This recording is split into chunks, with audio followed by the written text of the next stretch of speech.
সনাতন ধর্মাবলম্বীদের সবচেয়ে বড় ধর্মীয় উৎসব শারদীয় পূজাকে ঘিরে মণ্ডপে মণ্ডপে চলছে শেষ মুহূর্তের প্রস্তুতি। দুর্গা প্রতিমা তৈরিতে ব্যস্ত সময় পার করছেন মৃৎশিল্পীরা।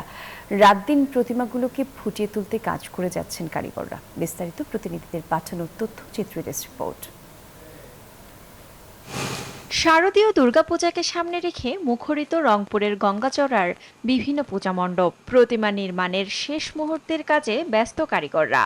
কোথাও তুলির টানে প্রতিমায় প্রাণ দিচ্ছেন শিল্পীরা, কোথাও আবার সাজসজ্জায় জমে উঠেছে মণ্ডপ প্রাঙ্গণ।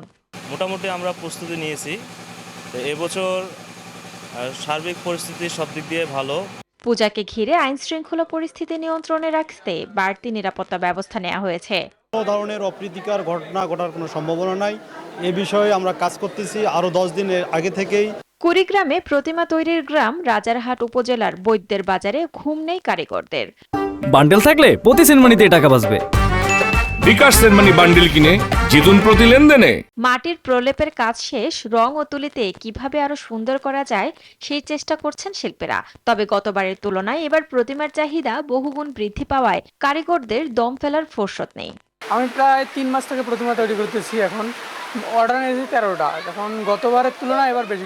খাগড়াছড়ির পাহাড়েও আসন্ন দুর্গাপূজার প্রতিমা তৈরিতে ব্যস্ত মৃৎশিল্পীরা। দুর্গা, কার্তিক সহ নানা দেবতার প্রতিমাগুলো একে একে সাজিয়ে তুলছেন তারা। মা এবছর গজে আসছেন। গজে আসা অর্থ হচ্ছে শুভ ইঙ্গিত। মা যেন আমাদের সকল আসরিক ভাব দূর করে রেখে যে শুভ সময় ইঙ্গিত দিয়েছেন, সকলকে যেন সুস্থ রাখে, সুন্দর রাখে। শেষ সময়ে প্রতিমা তৈরিতে ব্যস্ত সময় পার করছেন পিরোজপুরের প্রতিমা শিল্পীরাও। ইতোমধ্যে প্রতিমার কাঠামোর মাটির কাজ শেষ হয়েছে, এখন চলছে রং ও সাজসজ্জার কাজ। কাজের প্রায় শেষ মুহূর্ত, এখন খুব ব্যস্ততার মধ্যে দিন কাটছে। রাত দিন পরিশ্রম করে এই দুর্গা দেবীকে সাজিয়ে আমরা পূজার জন্য রেডি করতে আছি। প্রশাসনের পক্ষ থেকে ব্যাপক নিরাপত্তামূলক ব্যবস্থা নেওয়া হয়েছে।